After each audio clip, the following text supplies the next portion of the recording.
Para comenzar quisiera hacerte una pregunta que debemos hacernos y la vamos a ir contestando a lo largo del mensaje. Pero, ¿cuándo se da verdaderamente un cambio total? Por ejemplo, ¿cuándo un ladrón deja de ser ladrón? ¿Cuándo? Naturalmente nuestra respuesta es cuando deja de robar, ¿no? Cuando deja de robar, un ladrón deja de ser ladrón. Pero quiero decirte que delante de los principios bíblicos, un ladrón no deja de ser ladrón cuando deja de robar. Eso es una parte, es simplemente un tercio en el cambio, pero no es un cambio completo. ¿Y por qué vemos las cosas con esa simplicidad de decir un ladrón deja de ser ladrón solo cuando deja de robar? Porque no estamos acostumbrados a hurgar, a ver demasiado nuestros pecados para poder matarlos por completo. Nos hemos acomodado tan bien a la realidad del pecado que los hacemos parte de nuestra vida. Y en esta mañana quiero despertar tu conciencia a través del Espíritu Santo con la palabra de Dios en lo que es la verdadera lucha contra el pecado. ¿Cuándo se da el cambio en el creyente? ¿Cuándo verdaderamente podemos decir, esto ya está cambiado? Acá se generó el cambio, se maduró, se creció. Quiero decirte que si estás luchando de manera bíblica contra el pecado, estás cambiando. Y si no estás cambiando, entonces no estás teniendo victoria sobre el pecado. Y hay algo que tenemos que entender, hermanos. La santificación del creyente es cambio. Es un cambio permanente, un cambio continuo. La santificación es cambio o no es santificación. Sí o sí, como creyentes, tenemos que cambiar. Pero la pasividad o quedarnos estáticos sería una muy mala señal y una peligrosa señal de nuestra vida espiritual. El libro de Efesios va a mostrar cómo Dios va a llevar a cabo sus propósitos de redención para su gloria, utilizando un pueblo, la iglesia, que Él mismo compró por su sangre, pero Él la va a utilizar en la medida que ésta avanza en su santificación progresiva. La santidad de la iglesia es la fortaleza para llevar adelante la misión que Dios le encomendó. Sin esta santidad, todo esfuerzo por alcanzar a los perdidos es en vano, porque la iglesia queda debilitada sin santidad y por tanto condenada al fracaso.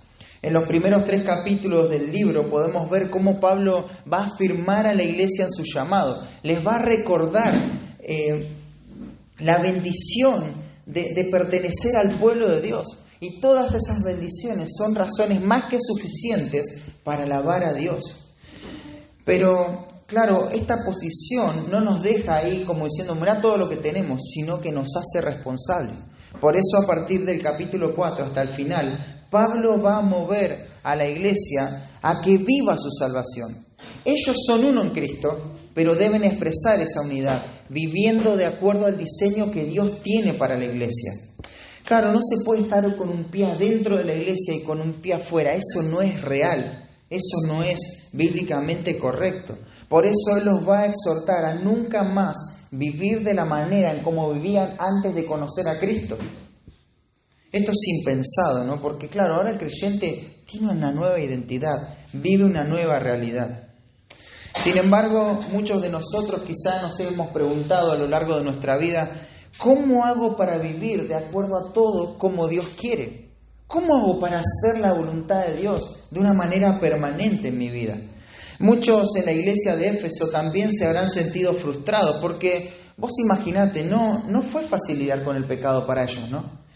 Había patrones en su vida, ellos estaban entregados a los deseos de su corazón. ¿Cómo pueden cambiar estas personas y saber que este cambio es verdadero, es genuino? ¿Cómo se puede hacer esto? ¿Cómo puedo estar seguro yo de que estoy cambiando y que no es pura apariencia? ¿Cómo puedo estar seguro que no estoy cayendo en mi propio autoengaño? Muchas veces queremos cambiar, es sincero el deseo de cambiar, pero no estamos seguros de estar yendo en la dirección correcta en lo que significa cambiar bíblicamente. O a lo mejor estás seguro de que ya has cambiado, pensás que estás cambiando, pero a la luz de este pasaje te vas a dar cuenta que solo dejaste un pecado despreciable que no te convenía para adoptar otro secreto que da resultado. Pero la raíz sigue intacta. Lo único que hubo fue un cambio de ídolos. Ídolos que no convenían a ídolos que ahora convienen. Pero sigue esa misma raíz. Tanto para una cosa como para la otra, este pasaje en esta mañana nos va a dar claridad en lo que representa un cambio bíblico, un cambio verdadero. Y déjame resumirte antes de leer el texto, la idea central del pasaje. Como resultado de la salvación, el creyente crece de manera progresiva. Él avanza en su santificación. Él va cambiando de manera eficaz. Y todo esto no es para sentirse mejor, sino que es en vistas de glorificar a Dios. El creyente ama a Dios y quiere honrarlo. Y acá se van a presentar los pasos que hacen que ese cambio sea verdad, sea verdadero y sea duradero, ¿no? Con eso en mente, leamos estos 3 versículos. Efesios capítulo 4, versículo 22 al 24. Dice así la palabra de Dios. En cuanto a la pasada manera de vivir, despojaos del viejo hombre, que está viciado conforme a los deseos engañosos, y renovaos en el espíritu de vuestra mente, y vestidos del nuevo hombre, creado según Dios, en justicia y santidad de la verdad. Antes de meternos de lleno al pasaje, quiero que pensemos algunas observaciones importantes en lo que hace a la gramática del pasaje. Ahí tenés los verbos controladores de los 3 versículos. Es despojaos, renovaos y vestidos. En nuestra versión, en nuestra traducción, esto es lo que va a controlar el pasaje. Sin embargo, en el texto original son infinitivos. Sería despojar, renovar y vestir. Esto hace que no sean mandamientos en forma directa, ya que el modo no puede ser imperativo, no puede ser una orden, ¿no? Y también por la voz de estos infinitivos, parece más bien ser el resultado de lo anterior.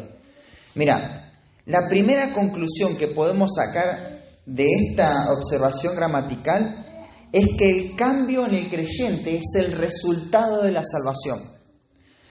Esto es realidad, como lo muestra Pablo. El creyente sí o sí va a cambiar, porque en la salvación el creyente fue despojado de su manera de vivir, es renovado en su mente y fue vestido con una nueva identidad.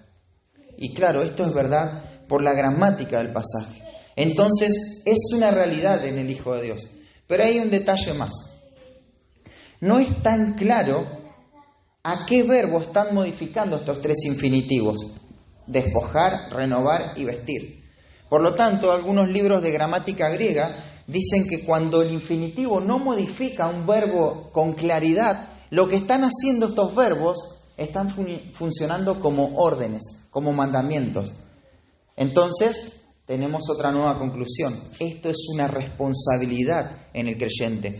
Tenemos que despojarnos, tenemos que renovar la mente y tenemos que vestirnos. Por un lado, el proceso del cambio es algo que Dios hace, pero no somos pasivos en este proceso. Sino que como Dios hizo esto, debemos actuar en consecuencia a su obra.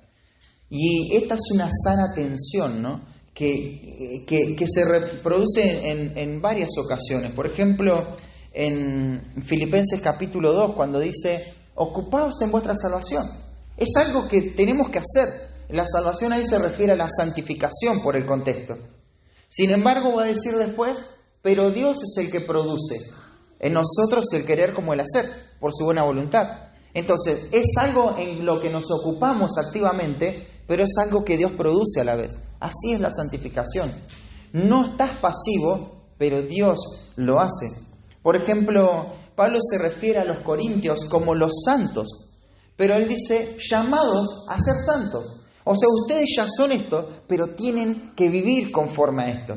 Somos santos en posición porque Dios nos apartó del pecado, nos ha reservado para su gloria, pero debemos separarnos del pecado de manera intencional y consagrar nuestras vidas para la gloria de Dios de manera responsable, ¿no? Nuevamente, las dos cosas son verdad y parte de la misma realidad del creyente. Así es el proceso de santificación. Por tanto, esto es una responsabilidad que tenemos, pero no podemos verlo tanto como una opción a desobedecerlo, porque además es nuestra realidad. O sea, la presión que este pasaje pone en el cambio del creyente es tremenda. Es una presión que no nos deja opción. O cambiás o no sos hijo de Dios. Es así. Esto es una realidad y es una orden. Estamos llamados a hacer esto. Y a su vez es parte de nuestra naturaleza.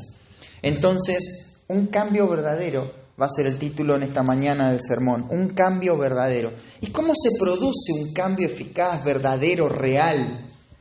Pablo nos va a dar 3 pasos necesarios para lograr un cambio verdadero. Y en primer lugar, un cambio verdadero se produce escapando del engaño del pecado.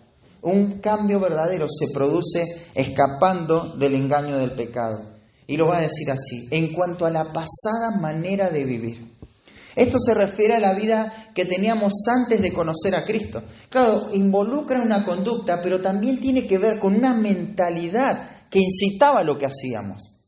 Antes hacíamos lo que hacíamos porque éramos lo que éramos, ¿no? Nuestro proceder externo manifestaba esa realidad interna de nuestro corazón. En el mismo contexto, en Efesios capítulo 2, va a decir que estábamos muertos. Que andábamos siguiendo la corriente de este mundo.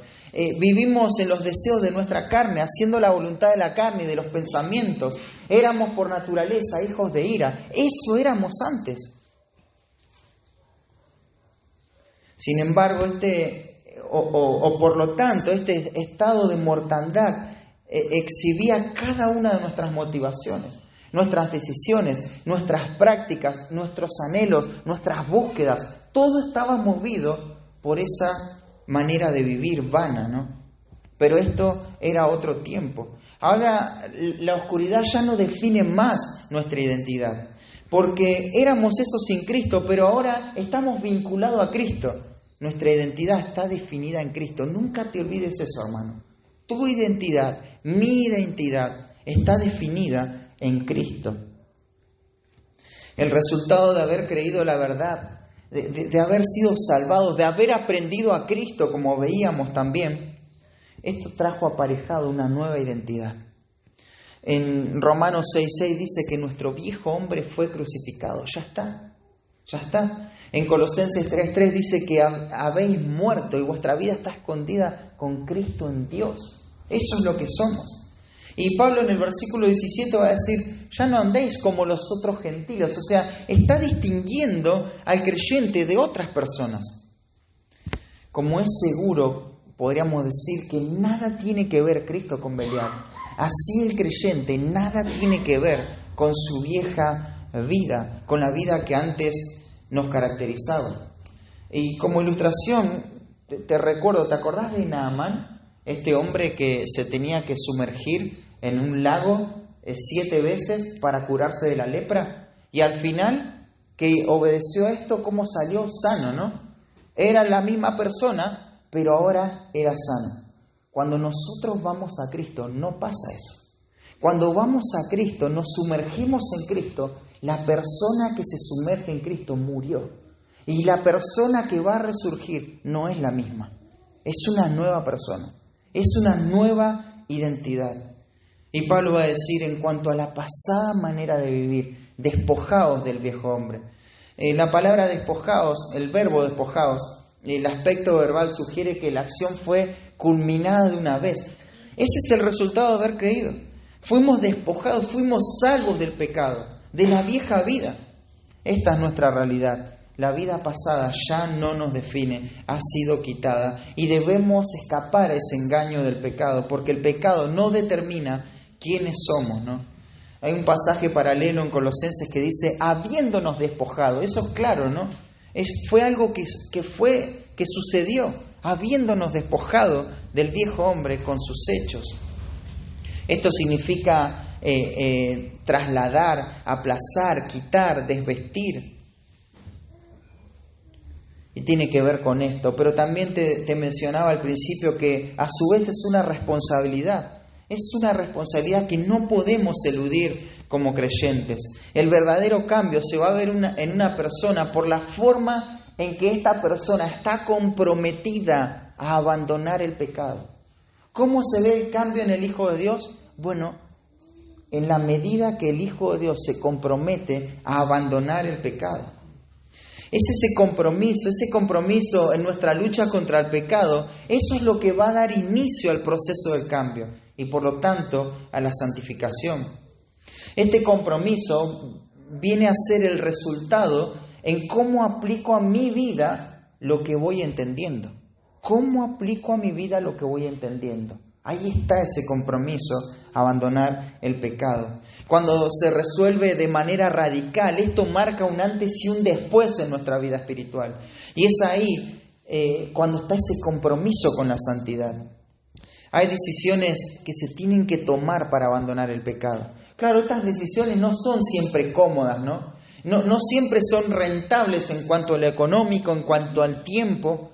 Hay resoluciones que hasta presentan pérdidas desde el punto de vista humano, pero tenemos que tomar esas decisiones. Sin duda es una responsabilidad y tomar esta responsabilidad, este compromiso, nos va a llevar a otra etapa en nuestra vida espiritual. Vamos a poder avanzar en nuestra santificación. Iba a decir, despojaos del viejo hombre. ¿Qué es el viejo hombre? Bueno, el viejo hombre tiene que ver con los patrones pecaminosos, con la carne. Es ahí donde se posiciona el pecado para gobernar nuestra vida, ¿no? Son las antiguas prácticas. Estas antiguas prácticas que eran motivadas por el egoísmo, la gloria personal, la avaricia, el amor propio, el orgullo. El viejo hombre no tiene nada que ver con el creyente. Está muerto y está sepultado, de manera que el Hijo de Dios ha escapado del poder del pecado. Pero ahora debemos luchar contra esos vestigios, contra esos patrones, contra las prácticas que antes teníamos, ¿no? La carne, el viejo hombre, es esa parte no redimida de un creyente que espera esa redención futura en el momento de la glorificación, donde vamos a ver nuestra salvación en su máximo esplendor, ¿no? Pero mientras tanto, como creyentes nos vamos alejando más de lo que no es nuestra identidad y nos vamos acercando más hacia lo que sí es nuestra verdadera identidad, nuestra realidad, lo que somos. Y esto es un compromiso a cortar con todo lo que hoy es ocasión de caer. Siempre decimos lo mismo, parece, ¿no? Hay que cortar con el pecado. Parece que esto es algo tan repetitivo en la Escritura. Vas a todos los libros y te dicen esto. Hay que cortar con el pecado. ¿Sabes por qué pienso que es así? En parte porque estamos pasivos. Estamos como adormecidos en cuanto a la realidad del peligro en que nos encontramos con el pecado. Muchos creyentes viven de manera ingenua, expuestos a tentaciones que pueden evitar, que se puede evitar. Se colocan en posiciones vulnerables, abren puertas a cosas que van a afectar su vida durante mucho tiempo y van a afectar su corazón. En varias oportunidades podemos representar al creyente y podemos vernos ahí como ese joven simple de Proverbios 7, ese joven simple de mente abierta, ¿no? Que iba camino a su destrucción y que va a ser ilustrado en uno de esos versículos cuando dice: como el ave se apresura a la red y no sabe qué es contra su vida hasta que la saeta traspasa su corazón. Sus decisiones, sus patrones de conducta, sus preferencias, sus búsquedas, todo va dirigido hacia una muerte segura, hacia una destrucción. Y en el capítulo, este hombre y la mujer que caen en este pecado de adulterio son llevados por la lujuria de su corazón, ¿no? No ves ningún tipo de refreno, de restricción ahí. Es una actitud libertina, descarada, desafiante, que toma lo que desean y van y lo hacen. Claro, este pecado es muy serio, pero no es el único pecado, ¿no?, que debemos quitar, sino que tenemos que vigilar nuestro corazón en todas las áreas de pecado en nuestra vida y tomar todas las decisiones que tengamos que tomar. Aunque parezcan drásticas, tenemos que estar dispuestos a hacerlo, a hacer todo lo necesario con tal de despojarnos, de quitar el pecado, de abandonar una vida pecaminosa. Hermanos, Muchas veces minimizamos el pecado, pero el pecado no tiene que ser minimizado. Ni tampoco tenemos que minimizar el pecado en otros, ¿no? Podemos entender a la persona, podemos pasar por alto ciertas cosas, podemos ser flexibles en cuanto a los tiempos de confrontación, pero no debemos tomar a la ligera el pecado, sobre todo cuando este pecado persiste. Hermanos queridos, debemos entender que el pecado está mal. Está mal porque es una infracción contra la ley santa de Dios. Está mal porque ofende el carácter santo de Dios y trae deshonra al nombre de Cristo. El pecado frena la obra de Dios en tu vida. El pecado tiene que ser abandonado. Tenemos que escapar del pecado. Y se nos va a dar un poco más de información con esta cláusula acerca del viejo hombre, ¿no? Para que entendamos un poco mejor a lo que nos estamos enfrentando y qué es lo que tenemos que abandonar. Y dice, despojado del viejo hombre que está viciado conforme a los deseos engañosos. El viejo hombre está viciado de acuerdo a esos deseos engañosos. La palabra viciado significa lleno, saturado de corrupción, destruido, maldito. ¿Y cómo es maldito? Según estos deseos vehementes que no los puede controlar. Son deseos que llevan al hombre a fijar objetivos, metas claras y definidas. A veces no tanto, ¿no? Pero él va a poner todo su potencial ahí. La palabra deseo es usada en la Biblia con una connotación negativa, salvo algunas excepciones. Muchas veces el objeto de deseo tiene que ver con una prohibición directa de Dios. Lo que Dios prohíbe, eso es justamente lo que nuestro corazón desea muchas veces, ¿no? Otras veces el deseo no es en sí malo, pero sí hay una motivación egoísta que está controlando ese deseo. Y eso también tiene que ser cortado, abortado. Sin importar cómo se presente ese deseo, si legítimo o ilegítimo. Lo que este texto dice es que es un engaño. Los deseos del viejo hombre están viciados, son deseos engañosos. Hay mentira ahí. Y antes corríamos tras los deseos de nuestro corazón. Ahora tiene que haber un freno ahí, ¿no? Un freno. Podemos ver cómo estos deseos son engañosos. No separes nunca estos dos términos. Deseo y engaño. Deseo y engaño. Hay un engaño en cada uno de nuestros deseos pecaminosos. Siempre lo habrá, siempre será así. Veamos un poquito más en cuanto a los deseos. En otras ocasiones hemos concluido que los deseos pecaminosos son la causa de corrupción que hay en el mundo, de acuerdo a 2 de Pedro capítulo 1, ¿no? Es lo que echa a perder todo, los deseos incontrolables del corazón humano. El hombre se lleva todo a su paso en busca de esa ambición personal, ¿no? Vemos un mundo caído por estos deseos incontrolables. Vemos la corrupción, la injusticia. Todo radica en esto. El hombre no puede controlar sus deseos. Está viciado, está engañado con estos deseos. La palabra engaño describe muy bien a los deseos. Van de la mano, como te decía antes. Y se utiliza en la Biblia en varias oportunidades. Por ejemplo, en la parábola del sembrador, vemos ese corazón representado en la semilla que fue sembrada entre espinos, ¿te acordás? Que oye la palabra, pero el afán y el engaño de las riquezas ahogan la palabra, le quitan todo fruto. El hombre está afanado, está sumergido en muchas preocupaciones, porque está engañado en realidad, está engañado. Ya que el afán no produce ningún resultado, ¿no? Siempre queda insatisfecho ante su afán. El afán es pecado, hermanos. El afán es pecado. Por eso Cristo lo prohibió en el Sermón del Monte. No se afanen, no se afanen.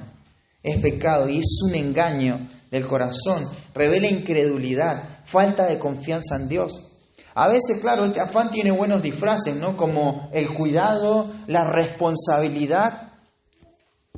Pero es afán, es pecado, aunque esté bien camuflado, aunque se esconda a la vista, si lo tomamos a la ligera. Pero si examinamos nuestro corazón, vamos a encontrar ahí el afán. Y lo tenemos que cortar. Las riquezas también son engañosas, ¿no? Porque, ¿qué prometen las riquezas? Prometen satisfacción. Y nunca la cumplen. El hombre, por más que alcance lo que alcance, nunca va a poder alcanzar su seguridad en las riquezas porque estas son inciertas. Y hace que nuevas preocupaciones surjan. ¿Te acordás? Al rico no le deja dormir la abundancia. Es así. Más tenés y ahora tenés miedo a perderlo. Hay más preocupación al tener riquezas. Nunca las riquezas van a llenar el vacío del corazón del hombre porque son engañosas. Sus deseos son engañosos. Esta palabra engaño también está muy ligada al placer, ¿no? Y hay un paralelo que hace poquito estábamos aprendiendo con algunos muchachos y que tiene que ver con la avaricia y la lujuria. Son dos pecados que muchas veces están puestos en la misma lista. ¿Por qué? Porque los dos pecados prometen satisfacción. Pero cuanto más te sumergís en cualquiera de esos dos pecados, más insatisfecho quedás. Nunca pueden saciar el deseo. Y son un engaño. Son un engaño. En Proverbios 23 hay unas preguntas retóricas ahí en el versículo 29 y 30 que dice: ¿para quién será el ay? ¿Para quién el dolor? ¿Para quién las rencillas? ¿Para quién las quejas? ¿Para quién las heridas en baldes? ¿Para quién lo amoratado de los ojos? Y fíjate, los vicios y el placer son para ellos. Para los que se detienen mucho en el vino. Para los que andan buscando las mixturas, o sea, lo más placentero que pueda haber, esas mezclas, ¿no? Los buscadores de placer, de acuerdo a la Escritura, solo van a encontrar dolor. Y ese es el consejo, ¿no? No mires al vino cuando rojea. No mires lo atractivo de la tentación. El placer desenfrenado, pecaminoso, va a traer dolor. Mucho dolor a la vida. Mucho dolor. Es un engaño el deseo del corazón del hombre. El autor a los Hebreos también va a exhortar a la iglesia, usando como ilustración al pueblo de Israel, ellos que andan vagando en su corazón, siempre deseando ¿qué cosa? Lo que no tenían, insatisfechos. Y lo único que puede librar a un corazón de ese endurecimiento es la exhortación de los hermanos en la iglesia. Porque va a decir, antes exhortaos unos a otros, cada día, entre tanto se dice hoy, para que ninguno de vosotros se endurezca por el engaño del pecado. ¿Te das cuenta la importancia de la iglesia local para librar a este creyente de los vestigios del viejo hombre? ¿Cómo podemos abandonar el pecado? Bueno, tomando estas resoluciones, exponiéndonos al cuerpo, reconociendo lo engañoso y sutil que es el pecado. Y reconociendo también, desenmascarando esto, los deseos son engañosos, no te van a saciar, nunca vas a encontrar descanso verdadero en eso, ¿no? El proceso del cambio comienza de esta manera, cortando con el pecado. Pero para cortar con el pecado, primero tengo que reconocer cómo se está presentando este pecado. Si somos descuidados, vamos a caer en una trampa sutil. No miremos por arriba el pecado. No seamos superficiales a la hora de confesar a Dios, de rendirnos cuenta. No esquivemos, no desviemos el escrutinio de nuestro corazón, hermanos. Cuando peco me tengo que preguntar dos cosas básicas, de acuerdo a este pasaje. ¿Qué estoy deseando? ¿Qué estoy deseando? ¿Qué es lo que deseé?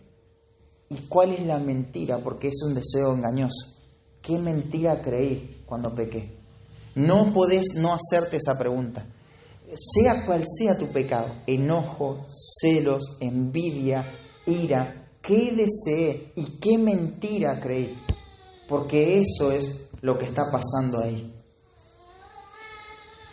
Si pusiéramos suficiente atención a nuestro corazón, no vamos a parar de sorprendernos, ¿no? Muchas veces pensamos que ya tenemos todo resuelto en cuanto al pecado. Pero te animo a mirar, a examinar, a tomar cuidado y te vas a sorprender. Te vas a sorprender de lo que hay en el corazón. Algunas preguntas que nos podemos hacer a la luz de esto es: ¿cuándo te vas a rendir y vas a abandonar el pecado en el que frecuentemente estás cayendo? ¿Cuándo va a cambiar eso en tu vida, en mi vida? Tiene que cambiar, ¿eh? No puede ser que eso siga ahí. No se puede permitir en un hijo de Dios eso. Sos eso, tenés que cambiar. ¿Cuándo vas a vencer esos patrones pecaminosos? ¿Cuándo vas a hacer un examen serio en tus pecados? Sin justificarte, sin echarle la culpa a otros. Un examen serio, decir, esto es lo que está pasando en mi corazón. Esto es lo que me llevó a actuar, a pensar y a tener esta actitud. Verdaderamente, ¿no? ¿Y qué pecados vienen a tu mente en este momento que tenés que abandonar? Que tenés que decir, basta, esto se acabó, tengo que cortar con este pecado. Porque esto corresponde a la vieja vida, pero yo no puedo estar envuelto en lo que era antes. Un cambio verdadero se produce escapando del engaño del pecado, pero también se produce cultivando una mentalidad bíblica. Este es el segundo tercio, podríamos decir. Ya tenemos 2 tercios de lo que es un cambio bíblico. Va a decir el versículo 23, y renovaos en el espíritu de vuestra mente. Un versículo corto y poderoso. Primero, el verbo renovados está en voz pasiva, lo que implica que debemos ser renovados. El tiempo presente sugiere que esto tiene que hacerse continuamente. Pero aunque, como dijimos antes, ¿no? Este es el resultado de haber aprendido a Cristo. Pablo le va a decir a los corintios que ellos tenían ahora la mente de Cristo. Esto es algo que Dios ya lo hizo en nuestra vida, pero es algo que también es nuestra responsabilidad. Nuestra mente dejó de ser vana. ¿Te acuerdas cómo se describía la mente de los que no conocen a Dios?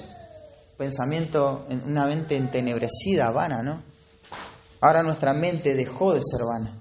Dejamos de perseguir el viento. Ahora pensamos más allá de nuestra vida. Nuestra mente fue renovada. Renovar tiene la idea de reparar, de confortar, de restaurar, de dar descanso, alivio. Hacer que algo se vuelva completamente nuevo y por implicación que se vuelva superior. Renovaos en el espíritu de vuestra mente. ¿Qué es el espíritu de vuestra mente? ¿Qué frase más rara, ¿no? El espíritu de vuestra mente. Bueno, te voy a decir lo que no es primero. No es el Espíritu Santo. Esto no se refiere al Espíritu Santo. Porque el Espíritu Santo no es propiedad de tu mente, de tu imaginación, de tus pensamientos. Se refiere el espíritu de vuestra mente, se refiere a los pensamientos más profundos y elementales. Es como decir, esta es la médula de tus pensamientos, este es el centro de tu entendimiento. ¿Qué es lo que tenés que renovar? El centro de tu entendimiento. Eso es lo que hay que renovar. Y así operó la salvación, ¿no? En lo más profundo de nuestros pensamientos. Porque de hecho la salvación en parte tiene que ver con el intelecto. Hemos cambiado, el arrepentimiento se vio en nuestra mente, hemos cambiado nuestra manera de pensar en cuanto a Cristo, en cuanto a nuestra condición, en cuanto a las obras, en cuanto a la eternidad. Todo eso es un ejercicio mental. Y eso ya pasó, pero ahora tenemos que continuar en eso, siempre. Debemos ser intencionales en renovar nuestra mente. Y es importante que antes de que hagamos cualquier cosa, que podamos entender por qué lo estamos haciendo. ¿Qué es lo que Dios dice en cuanto a eso que estamos haciendo? Y claro, es natural que tengamos esta necesidad, ¿no?, de renovar la mente. Porque ¿cómo estaba nuestra mente antes de conocer a Cristo? Viciada. Los deseos engañosos. El pecado nos ha hundido en tantas mentiras. Y continuamente necesitamos colocar la verdad de Dios. Te dije hace un momento, cuando pecás, preguntate qué deseaste, pero qué mentira había. Bueno, eso es parte de renovar la mente, ¿no? Nuestro sentir tiene que ser como David, recordás en la confesión, en el Salmo 51, le pide a Dios algo. Crea en mí, oh Dios, un corazón purificado y renueva un espíritu recto dentro de mí. David ahí acude al Dios Elohim, el Creador, le suplica que ponga en operación su capacidad creativa porque el pecado ha degradado su corazón y ahora ya no, ese corazón ya no sirve para nada. Ya no necesito una mejora, Señor, necesito un nuevo corazón. Crea en mí un corazón. Claro, después de haber expuesto nuestra mente a los malos pensamientos, a tanta basura, ¿acaso no necesitamos una mente renovada también? ¿Acaso no necesitamos que salgan esos malos pensamientos? Sí, lo necesitamos. Por eso esto es parte del cambio. El viejo hombre está viciado conforme a los deseos engañosos. Hay mentiras tras mentiras que se acumulan en una montaña y nos aplastan, ¿no? Abrazamos tantas mentiras, las hacemos tan naturales que hasta parece que es verdad. Hasta parece que es verdad. Nos creemos nuestras propias mentiras. Y necesitamos poner un alto a todo esto, colocar la verdad de Dios en nuestra mente. Acá comienza el cambio también. Esto es parte del cambio. Es abandonar el pecado, pero es pensar, es renovar nuestra mente. Esto es muy importante, hermanos, porque al final del día no somos lo que decimos, somos lo que pensamos. Todo lo que hacemos y dejamos de hacer va a responder a lo que pensamos. Tenemos que sembrar una teología sólida en nuestros corazones que nos ayuden a discernir entre la verdad y el error. Gran parte de lo que abrazamos cuando creímos tiene que ver con lo que entendimos. Y no vamos a avanzar, hermanos, no vamos a poder avanzar, no vamos a madurar. No se va a llevar a cabo la obra de santificación a menos que empecemos a entender. A menos que empecemos a renovar nuestra mente. Necesitamos ser intencionales en ejercitar nuestro intelecto con la verdad. Si no, no vamos a llegar demasiado lejos. Claro que todos no vamos a llegar al mismo nivel de comprensión. Eso es claro, ¿no? Dios va a dar la gracia en su justa medida. Sin embargo, todos tenemos que avanzar en alguna medida, en algún grado, en entender. Porque la verdad espiritual involucra esto, involucra el intelecto. Rápidamente, ¿cómo funciona esto? Bueno, el Espíritu Santo renueva nuestra mente con la palabra de Dios. Él trae la verdad a nuestro corazón para que desarrollemos un entendimiento claro acerca de la voluntad de Dios. Es obra del Espíritu Santo que utiliza la palabra de Dios. Pero hay una parte activa en la que nos involucramos, porque claro, el Espíritu Santo no va a usar la palabra de Dios en forma milagrosa, sino de manera providencial. Es la palabra de Dios que ya está en mi mente, que ya estudié, que ya memoricé, que ya gasté tiempo. El Espíritu Santo toma eso y hace su obra de renovación en mi mente. Pero no va a aparecer un texto ahí que nunca leí. No va a aparecer una implicación que jamás entendí. Eso no va a ocurrir. No va a ocurrir. Hay una parte activa que tenemos que entender. Y tenemos argumentos poderosos para decir esto. Acompáñame a 1 de Pedro, capítulo 2, versículo 1 al 3. 1 de Pedro, capítulo 2, versículo 1 al 3. Fíjate cómo podríamos ir a varios pasajes y ver este mismo patrón en varios textos, pero vamos a tratar de avanzar sobre el pasaje. Dice, desechando pues toda malicia, todo engaño, hipocresía, envidias y todas las detracciones. ¿Qué es esto? Esta es la primera parte, ¿no? Es abandonar, dejar el viejo hombre, que está viciado conforme a sus deseos engañosos. Este es el primer tercio, dejar el pecado, abandonar el pecado. Pero fíjate, la segunda parte dice, desead. Esta es la parte de renovar nuestra mente. Desead, como niños recién nacidos, la leche espiritual. ¿A qué se refiere la leche espiritual? A la palabra de Dios. Pero fíjate, ese adjetivo espiritual está traducido ahí porque tiene implicaciones espirituales, pero la palabra griega ahí es logikon, de donde nosotros sacamos la palabra lógica, la lógica, el pensamiento, la razón. De hecho, en Romanos capítulo 1, 12, versículo 1, se traduce como racional. ¿Te acordás que tenemos que presentar nuestros cuerpos en sacrificio vivo, santo, agradable a Dios, que es nuestro culto? ¿Qué? Racional. Ahí es la misma palabra, lógico. O sea, hay algo en la razón, hay algo en la mente que tiene que ser afectado con la verdad para poder cambiar verdaderamente. No es misticismo esto. Tenemos que ser intencionales. En la renovación de nuestra mente es inevitable el ejercicio intelectual. No tenemos que ir a la Escritura acercándonos en esa de manera supersticiosa, ¿no? Debemos ir a la Biblia con el objetivo de intentar comprender lo que está ahí. Y claro, esto es un principio hermenéutico que se denomina la claridad general de las Escrituras. la claridad general de las Escrituras. La Biblia es clara, la podemos entender. En términos más sofisticados podríamos decir, esto es perspicuidad. Es una palabra rarísima, ¿no? Pero tiene que ver con lo mismo, con entender. Somos capaces de entender lo que se está diciendo. Los destinatarios originales fueron capaces de entender la intención original del autor original. Por lo tanto, nosotros, con un poco de trabajo y de esfuerzo, también podemos entender. Claro que no todos los pasajes son iguales, no todos presentan la misma dificultad, pero con disciplina, con diligencia, podemos lograr entender lo que está ahí. Porque la Biblia es revelación, no es misterio, es revelación. Dios se quiso dar a conocer, no se quiso dar a esconder, no, se quiso dar a conocer. Es revelación, podemos entender. Nuestra mente tiene que ser renovada. Pero nuestra mente no es renovada si vamos a la palabra de Dios para recibir una impresión del texto, ¿no? Es decir, leo un pasaje extenso ahí y la parte que más me pega, de acuerdo a la experiencia que estoy viviendo, eso representa la voz de Dios. Eso no es renovar la mente. Eso es pura superstición.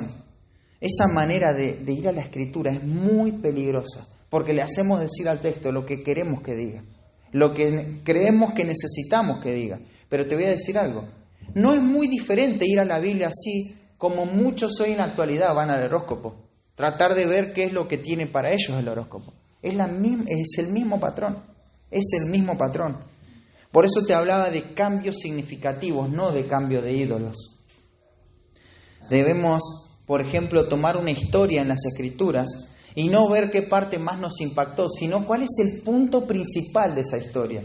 ¿Cuáles son las implicaciones eternas que esta historia bíblica tiene? ¿Cómo esto enseña a mi mente? ¿Cómo me reprende? ¿De qué manera me corrige? ¿Y cómo instruye mi corazón esta historia con sus implicaciones?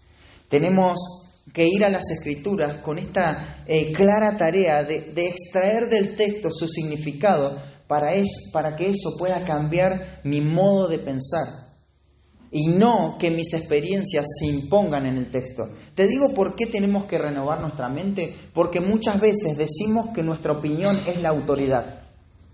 No, esto es lo que yo pienso. Bueno, esta es mi opinión. ¿Y qué importa que esa sea tu opinión? Es tu opinión. Pero no tiene ningún valor tu opinión. ¿Sabías? Si no está dirigida por la palabra de Dios. Lo que nos interesa como iglesia es ver qué opina Dios de esto. Y tenemos que en nuestra mente incorporar las opiniones de Dios, no las opiniones humanas. Sobre lo espiritual no tiene ningún valor nuestra opinión. Sobre el color de cómo va pintada la iglesia, ahí sí, tiene mucho que decir nuestra opinión. Pero sobre lo eterno no, sobre lo eterno no. Tenemos que ir a las Escrituras y renovar nuestra mente. Para eso necesitamos seguir creciendo en herramientas que nos ayuden a interpretar la Biblia, hermanos. Tenemos que tener herramientas sanas para ir al texto. Y esto no es nada del otro mundo, no es nada complicado. Simplemente tiene que ver con entender un poco el lenguaje y la historia en la que se escribió el texto. Nada más. Es historia y lenguaje. Si esas dos herramientas, si crecemos en esas herramientas, vamos a tener más claridad para tener una mente renovada, ¿no? Claro, esto no va a venir de forma automática. Debemos trabajar, ser diligentes, saturar nuestra mente con la palabra de Dios. Esta semana 4 hermanas de la iglesia pudieron estar completando la memorización y las felicito, 49 versículos. Tremendo. Les animo a seguir así. Esto es parte de saturar la mente con la palabra de Dios. También felicito a las hermanas que estuvieron memorizando la mitad. Es un montón, es un gran avance. Otras memorizaron 10 versículos. Otras quizá se esforzaron, pusieron diligencia y cuidado y solo pudieron memorizar un versículo. Hermana, te animo a seguir. El año que viene, esforzate para memorizar 2 versículos. Y las que memorizaron todos, sigan así, continúen en eso. Tenemos que esforzarnos, porque esto es saturar nuestra mente con la verdad. Es muy importante que podamos avanzar en este campo. La razón es que bíblicamente, si no hay renovación en nuestra mente, tampoco habrá cambios verdaderos. No va a haber cambios verdaderos. Podemos cambiar mucho en forma externa, Pero créeme, de ninguna manera es imposible, así como te lo digo, como te lo estoy expresando, imposible cambiar delante de Dios. Porque tenés que entender, tenés que llevar tu mente a la verdad de Dios. ¿Y cómo se logra esto en la práctica? ¿Cómo se ve esto en la práctica? Por ejemplo, traigamos un ejemplo, ¿no? Te das cuenta que mentiste. Está la mentira ahí, que corresponde al viejo hombre. No minimices esa mentira. No la minimices. Cortá con la mentira. Resolvé ponerle un freno a la mentira. Confesale a Dios ese pecado. Pero también contá con un hermano maduro que te ayude a examinar tu vida en cuanto a esta área. Hacete preguntas sobre las veces que recuerdes haber dicho una mentira. O donde hayas omitido información que te perjudicaba, que eso también es mentira. O cuando hayas tenido actitudes evasivas para no tener que mentir, ¿no? Ahí está enraizada la mentira también.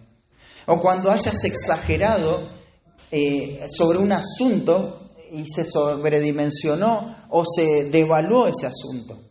Entonces, mirás todos los patrones, examinás tu vida, todas las áreas en tu vida en que están relacionadas con la mentira y decís, se acabó, voy a poner un freno a esto, voy a poner un freno. Pero te dije, ese es un tercio. El segundo tercio es ir a la Escritura para ver cómo la Biblia define la mentira. Observar lo que Dios dice acerca de la mentira y los mentirosos. Trata de ver dónde se origina o quién es el padre de la mentira. Mira las consecuencias que acarrearon estos hombres que vivieron una vida de mentira o lo que les espera a los mentirosos. Informa tu conciencia con la verdad de Dios acerca de cualquier pecado.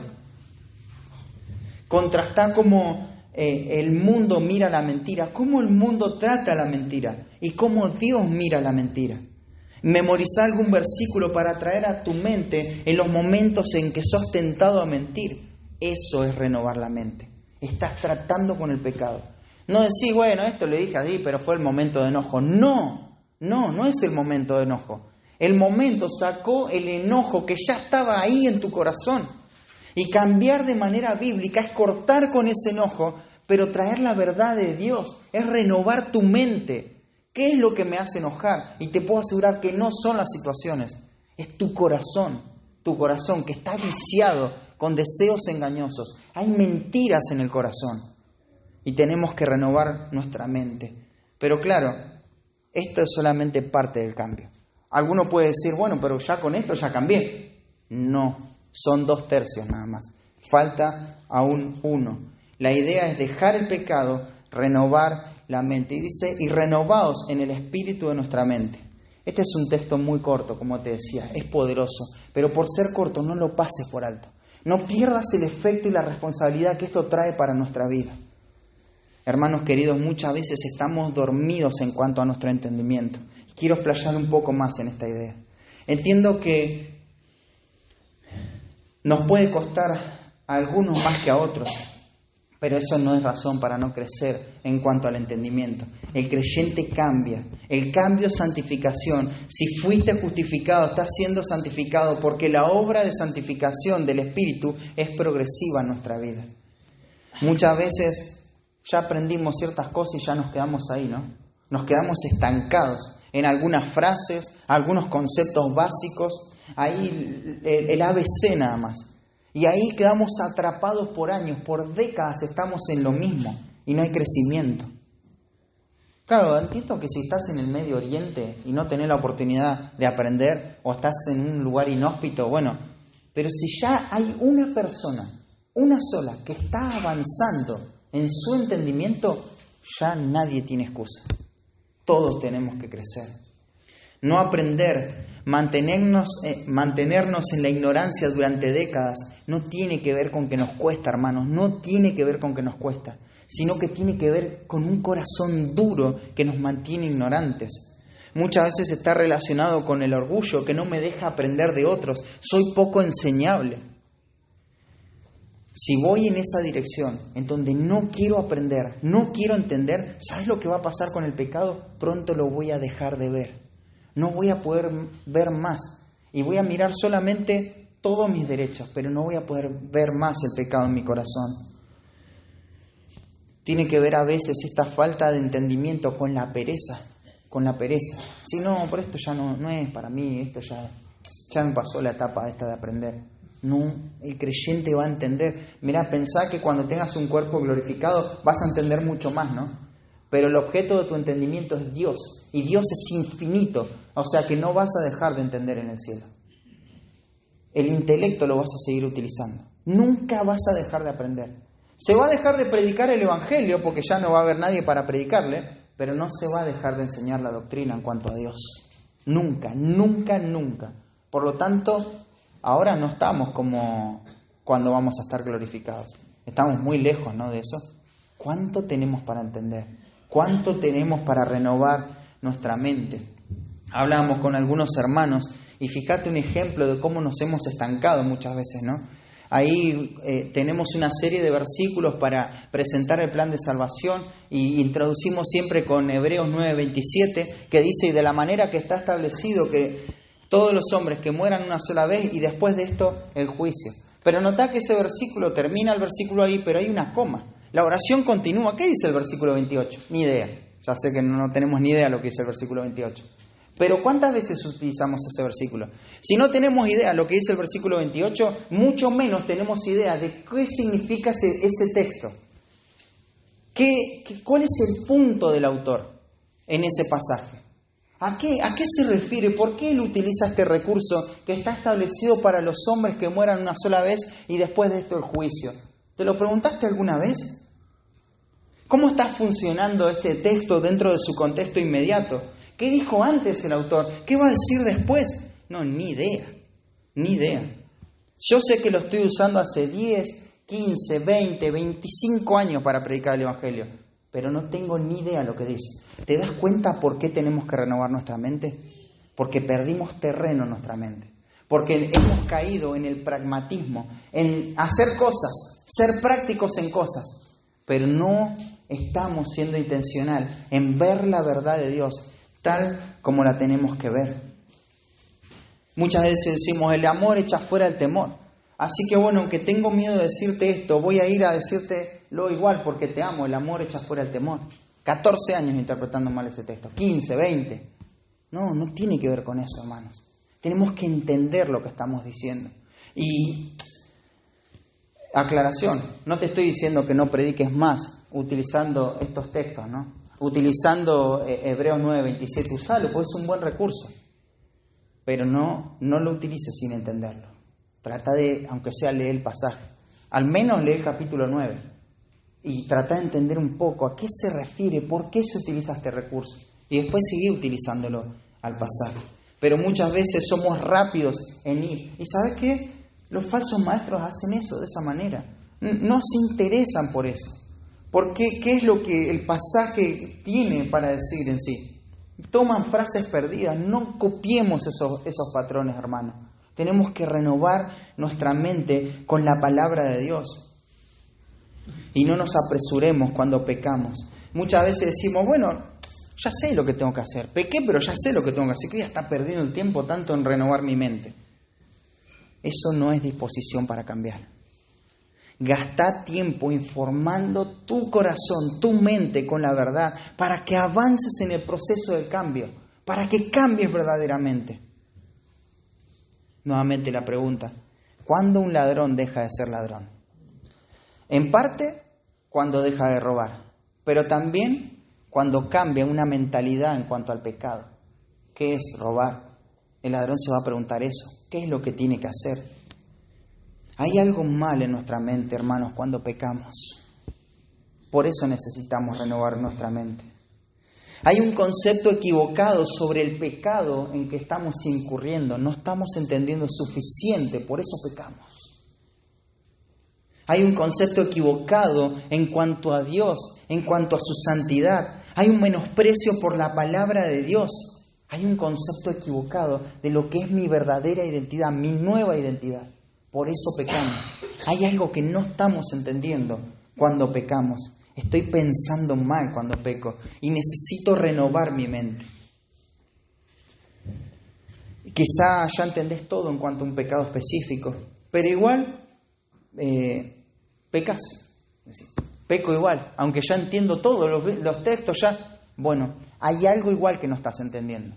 Pero si ya entiendo el pecado, sí, pero no estás entendiendo algo en cuanto a tu conciencia. Porque si informaste bien a tu conciencia con la verdad de Dios y decidís violar tu conciencia bien informada, es un peligro terrible.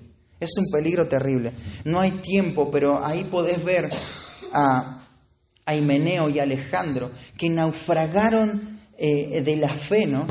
Que se hundieron, se ahogaron en el error. ¿Por qué se ahogaron en el error? Porque ellos violaron su conciencia. No tuvieron una buena conciencia. Lo que creían no determinó lo que iban a hacer, sino que ellos tenían un entendimiento y decidieron ir en contra de ese entendimiento. Es terrible, hermanos.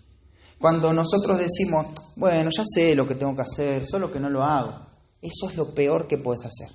Porque una cosa es pecar por ignorancia, porque no entendés. Pero una vez que entendés y decidir rebelarte en contra de eso, es acallar tu conciencia, es violar a tu conciencia. Y hay algo muy peligroso cuando vamos en contra de nuestra conciencia. Hubo hombres que entendieron eso, por ejemplo, Martín Lutero. ¿Te acordás cuando ahí fue interrogado? Era de vida o muerte esto. Y ellos le dijeron que se retracte. Pero él les dijo, mi conciencia está cautiva por la palabra de Dios. Y no es bueno que un hombre viole su conciencia. ¿Te das cuenta la importancia de tener una conciencia bien informada? Porque eso es el renovar la mente, ¿no? ¿Te das cuenta la seriedad y dureza de esto? Claro, renovamos nuestra mente, informamos bien, pero después obedecemos lo que hemos entendido. Algunas preguntas. ¿Podés compartir algo que has aprendido últimamente sobre el pecado? ¿Que has informado a tu mente? ¿De qué manera estás siendo intencional para crecer en tu estudio bíblico, en la comprensión de los textos bíblicos? ¿Estás memorizando? ¿Estás leyendo, estudiando, compartiendo las Escrituras? ¿Cómo estás lidiando con la pereza de tu corazón a la hora de sentarte a estudiar la palabra de Dios sin distracción? Un cambio verdadero se produce escapando del engaño del pecado. Se produce cultivando una mentalidad bíblica, pero en tercer y último lugar, se produce desarrollando una conducta piadosa. Y acá tenemos lo último, el último tercio que quedaba. Dice el versículo 24, y vestíos del nuevo hombre. Esto es muy didáctico, ¿no? Hay que quitarse una vieja ropa y ponerse una ropa que corresponde a nuestra identidad. No es que somos dos cosas, hay dos naturalezas dentro de nosotros. Solo tenemos una identidad. Por lo tanto, las prácticas pecaminosas no corresponden a lo que somos y la desechamos. Ahora vamos a vivir de acuerdo a lo que somos. Acá es cuando cambiamos verdaderamente. Primero dejamos el pecado. Pensamos bíblicamente en cuanto al pecado, pero ahora reemplazamos los viejos patrones pecaminosos por una conducta piadosa. Por una conducta piadosa. El nuevo hombre, dice. Qué maravilloso. Este es el contraste con el viejo hombre y representa ese conjunto de principios y deseos santos. Este es el viejo hombre, el nuevo hombre. Este término describe nuestra nueva posición en Cristo, que nos da un nuevo potencial para practicar diariamente el despojarnos de los trapos de inmundicia, de las tinieblas y revestirnos de las obras justas de la luz por el poder del Espíritu Santo, ¿no? Ese Espíritu Santo que mora en el creyente. Nuestra práctica también tiene que incluir un reconocimiento continuo del viejo ser, que está muerto. Y por lo tanto, estamos muertos al pecado y vivimos para Dios en Cristo Jesús. Hermanos, antes de ser salvos, el pecado era nuestro amo y no teníamos poder para decir no. Ahora, como aquellos que poseemos este nuevo ser, esta nueva identidad en Cristo, se nos concedió poder de elección. Y podemos decir no al pecado. Le podemos decir no. Este nuevo hombre es creado según Dios. Esta es la nueva vida que gozamos en Cristo, ¿no? De modo que si alguno está en Cristo, nueva criatura, creación es. Somos algo nuevo. Somos una nueva creación. Ahora tenemos una nueva identidad. Tenemos una nueva inclinación. Buscamos la santidad como el tesoro más grande de nuestra vida. Hacemos de eso el enfoque principal de nuestro ser. Hemos sido salvados para esto mismo, no para obedecer. Tenemos patrones nuevos en nuestra vida que están dirigidos por la palabra de Dios. Andamos conforme al Espíritu Santo. Tenemos un nuevo razonamiento. ¡Qué maravilloso! Parte de los patrones de nuestra nueva vida se ve por la forma en cómo razonamos las cosas. No pensamos sobre la vida de la manera que piensa el mundo sobre la vida. Ahora pensamos en las cosas del Espíritu, disfrutamos de una nueva moralidad, tenemos convicciones piadosas. Y dice que fue creado y no tiene... O sea, es muy rico en contenido lo que viene después. Dice, en justicia y santidad de la verdad. Fíjate en la nueva esfera en que nos posicionamos ahora. Justicia, santidad, verdad. ¡Qué tremendo! Estos atributos claramente no son de origen humano, ¿no? La justicia, la santidad y la verdad solo se explican Dios. Claro, Dios trajo a nuestra vida esto para que podamos vestirnos conforme a lo que somos. Somos una obra de Dios. Y como hijos de Dios debemos reflejar al Padre. Por eso nos vestimos con estas perfecciones del Padre. Justicia, santidad y verdad. Esta es nuestra nueva vestimenta. Esto es lo que somos. Y eso es lo que anhelamos y buscamos más que cualquier otra cosa en esta vida. Esta es la razón por la cual tenemos que cambiar, hermanos. Porque deseamos mostrar al Padre justicia y santidad de la verdad. Queremos glorificarle y glorificar es mostrar su perfección en nuestra vida, su obra en nuestra vida. Si nos interesa la gloria de Dios, vamos a cambiar. Porque sabemos quién es Dios y queremos honrar a Dios. Y sabemos que ningún pecado trae honra a Dios. Por eso queremos matar el pecado de nuestro corazón. No queremos tratarlo con amabilidad y paciencia al pecado de nuestro corazón. Queremos tratarlo de forma hostil, odiarlo y matarlo en nuestra vida. Y este es un cambio completo. Dejar el pecado, pensar bíblicamente y vestirse del nuevo hombre. Nadie cambia a menos que existan estos 3 pasos en su vida. El ladrón deja de ser ladrón, nuevamente, ¿no? Cuando deja de robar, renueva su mente con la verdad de Dios y ahora comparte. Porque esa es la manera de matar el egoísmo, que hacía que robe. ¿Cómo va a matar el egoísmo? Siendo generoso. El versículo 28. El que hurtaba, no hurte más. Si no trabaje. Ese si no trabaje también es parte de despojarse. El que hurtaba, no hurte más, si no trabaje. Haciendo con sus manos lo que es bueno, eso es renovar la mente, porque ahora él dice, esto es lo que tengo que hacer con mis manos, ahora estoy entendiendo otra cosa. ¿Y cómo se va a vestir? Para que tenga que compartir con el que padece necesidad. Entonces, un ladrón deja de ser ladrón, básicamente cuando deja de robar, piensa lo correcto y ahora es generoso. ¿Qué hacía que quite las posesiones de otros? El egoísmo, ¿no? ¿Qué es lo que más le duele al egoísmo? ¿Qué es lo que el egoísmo se siente más amenazado e incómodo? El compartir, el ser generoso. Acá ya no hay un ladrón, sino hay alguien generoso. ¿Sabes cómo se da el cambio bíblico? No solamente en lo que dejas de hacer, sino que en lo que sos ahora. El ladrón ahora ya no es ladrón, es generoso. Eso es un cambio verdadero, hermanos. Ese es el cambio bíblico. Cada pecado que abandonamos tiene su justo reemplazo, su preciso reemplazo bíblicamente. Y ese reemplazo es lo que hace mortificar el pecado del corazón, ponerle lo que lo va a matar al pecado, definitivamente.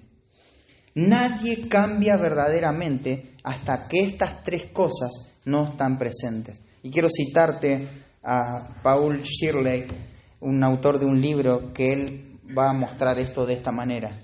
Y te lo leo. Dice, el poder del Espíritu cambia todo. Nosotros enfocamos nuestra mente en las cosas del Espíritu. Ya no estamos dominados por las cosas de la carne y la muerte que ellas producen.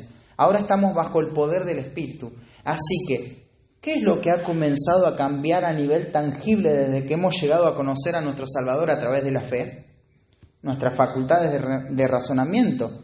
Esto involucra la mente, las motivaciones, los afectos, los deseos. Esto ha sido transformado para ser conformados a la mente de Cristo. La autopreservación da lugar a la confianza en la obra de la preservación de Dios a nuestro favor. El hedonismo busca encontrar satisfacción en Cristo y en la obediencia a su voluntad. El engaño se convierte en honestidad delante de Dios y los hombres. Esconder las debilidades se convierte en ser enseñable con un deseo de crecer. El intento de culpar a otros se convierte en confesión y arrepentimiento. La autoexaltación da lugar a la humildad y al sacrificio propio. El orgullo se convierte en alabanza a otros. La condescendencia se convierte en servicio a otros. El prejuicio y el odio se convierte en amor incondicional por otros. La justificación propia da lugar al quebranto y la gratitud por la redención. Minimizar al pecado se convierte en odio por aquello que Dios odia. La falta de perdón se convierte en misericordia para todos. Las apariencias religiosas se convierten en adoración genuina en el espíritu y en verdad. El seguir nuestro razonamiento renovado, incluso nuestra expresión emocional, comienza a cambiar. El temor pecaminoso se convierte en confianza en Dios, reconociendo su perfecto amor. La desesperación pecaminosa se convierte en gozo sobrenatural, aún en las pruebas más severas, al saber que nuestra culpa desapareció. Como resultado, la voluntad que involucran las decisiones manifestadas en comportamiento es renovada, produciendo un ciclo de aún más razonamiento renovado, emociones controladas y amor que crece para la gloria de Dios. La pregunta es, ¿estás cambiando de manera bíblica? ¿Has cambiado de manera bíblica? No es solo que dejaste de hacer tal cosa porque eso te hacía mal y te traía consecuencias. Cualquiera puede dejar ciertos vicios, Vos me podés hablar de un montón de vicios que dejaste, pero yo te puedo decir que cualquiera puede dejar esos vicios. Un inconverso los puede dejar. Yo quiero preguntarte si cambiaste verdaderamente en este proceso. Dejé este vicio y dejé todas las expresiones de este vicio, porque identifiqué cuál es la raíz de ese vicio. Identifiqué de dónde viene eso. Renové mi mente y ahora estoy haciendo cosas que están matando ese vicio, ese pecado. Eso es un verdadero cambio. El verdadero cambio no es que antes vivías mal y ahora vivís bien. Eso te puedo asegurar. Conozco un montón de gente en el mundo que antes vivía mal y ahora se lo ve bien también externamente. Pero yo te estoy hablando de cambios verdaderos. El ladrón ahora es generoso. Eso es un cambio. Porque dejó de robar, renovó su mente y ahora es otra cosa. Ahora es otra cosa. Vive para otra cosa. Eso deberíamos preguntarnos. Decimos haber dejado ciertos pecados, pero ¿qué pensamos ahora acerca de esos pecados? ¿Y cómo nos vestimos del nuevo hombre? Hermanos, quiero decirles algo. Bueno, les dije muchas cosas, pero algo más. A partir de ahora, la verdad de este pasaje viene a quedarse en la vida de nuestra iglesia, por la gracia de Dios, ¿no? Debemos cambiar, pero no vamos a cambiar de cualquier manera, sino verdaderamente, dejando el pecado, renovando nuestra mente y vistiéndonos del nuevo hombre. Cada pecado que vayamos a confesar y que vamos a tratar, se van a enfilar en estos tres principios. Dejar el pecado, renovar la mente y vestirnos del nuevo hombre. Cada cosa que confesemos en nuestras charlas personales, en los discipulados, en la consejería, en charlas circunstanciales, van a ser dirigidas en este proceso. ¿Qué dejé? ¿Qué pensé bíblicamente? ¿Y qué vestimenta me puse ahora en cuanto a ese pecado? En forma práctica, ¿qué resoluciones tomaste para abandonar el pecado? ¿Qué verdad trajiste a la mente en relación al pecado? Eso es lo que vamos a preguntar. ¿Y cómo te vestiste del nuevo hombre para matar el pecado de tu corazón? Cada vez que alguien comparta con vos en cuanto a esto, esas tres preguntas tenemos que hacer. Esa es la forma en cómo vamos a tratar nuestro pecado, porque queremos cambiar. Hermanos, si por la gracia de Dios vamos a crecer, pero vamos a crecer avanzando de manera bíblica, en una lucha real, auténtica contra el pecado.